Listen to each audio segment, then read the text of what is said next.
Magandang gabi mga kabayan. Magluto tayo ng hapunan. Tuyo ang ulam ko dito ngayon. Kararating ko lang pala galing sa trabaho dito sa Japan. Ang hirap pagdating mo ng trabaho, magluluto ka pa, maglalaba, kasi walang ibang maaasahan kundi ang aking sarili lamang. Hindi madali ang buhay OFW dito sa Japan. Wala ang mahal ng bilihin dito, kaya magtiyaga muna tayo sa tuyo. Matagal pa ang sahod, ilang araw pa kami walang pasok, walang sasahurin.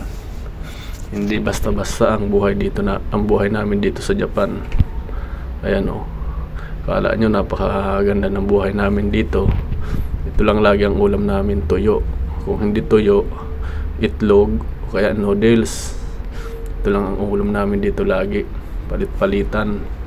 Kung minsan naman, pag bagong sahod, nakakabili rin ng karne, yung medyo masarap-sarap. Pero ngayon wala pang sahod, ito muna, tuyo muna tayo. Galing pa pala to sa Pinas, tuyo na to. Dala ko nung pag-uwi ko, kaya nagbaon ako dito para may pang ulam-ulam. Ayan, prito natin, lagyan natin ng kamatis na may sibuyas.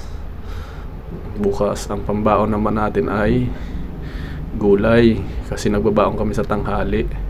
Nagluluto kami dito, pambaon.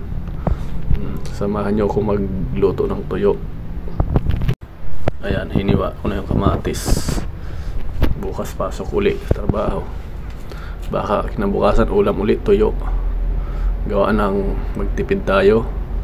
Ang baba kasi ng palitan ngayon ng pera ng Japan. Pag pinadala mo sa Pilipinas, sa baba na ng palitan, 3,700 na lang ang isang lapad.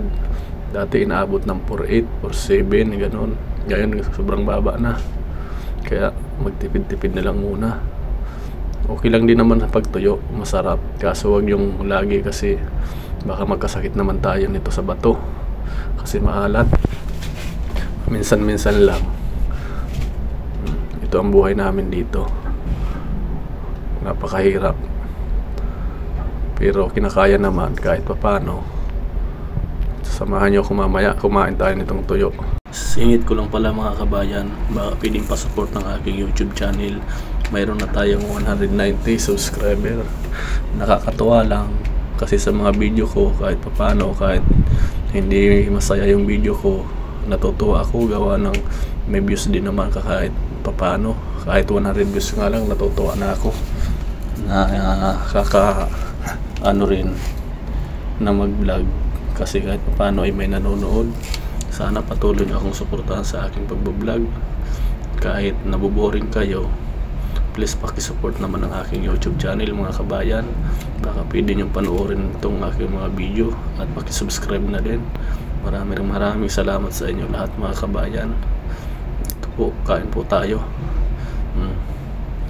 Ito na yung ating linutong tuyo. Napakasarap talaga pag sinawsaw mo sa suka. Yung dalawa ko palang kasama nakahiga pa, mamaya pa daw sila kakain. Titirahan ko na lang sila ng tuyo para may pangulam din sila. Ako muna yung nauna, gawa ng nag-vlog na ako. Ito yung aking bagong vlog ngayon, kasi wala akong ibang content.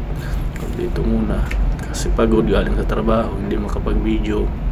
Kaya ito po muna ang ating vlog ngayon mga kabayan.